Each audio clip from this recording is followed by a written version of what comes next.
Good afternoon, colleagues. We begin this afternoon's business with time for reflection, and our time for reflection leader is the Reverend Gary Noonan, the Minister of Houston and Killellenkirk in Renfrewshire. Good afternoon, Reverend Noonan. Presiding Officer, members of the Scottish Parliament, thank you for affording me the privilege of joining you for Time for Reflection. It is indeed a time for us to reflect, as last week we passed a year since the first COVID case in Scotland.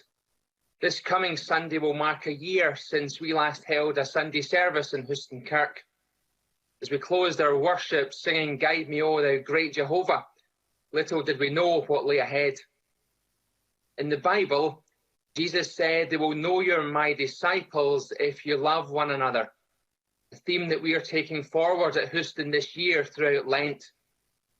And it's summed up beautifully in the final section of the poem, "The Hill We Climb," by Amanda Gorman, written for President Biden's inauguration, in which she says, "For there is always light, if only we're brave enough to see it, if only we're brave enough to be it."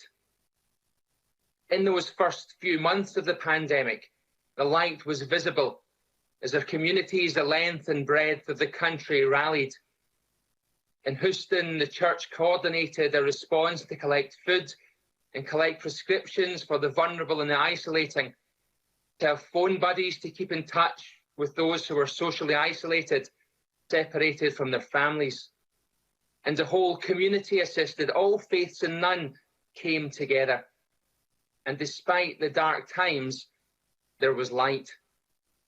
We organised food bank collections for the most vulnerable in our society. In 9 months, we collected the equivalent of 25,000 meals. We adapted to online platforms for mental health support, musical events that were dementia inclusive and were joined by nursing homes from across the area. There was light to see.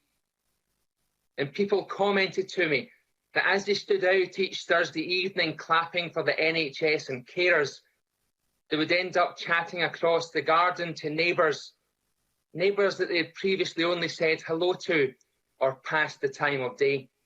They now invested time and community was growing.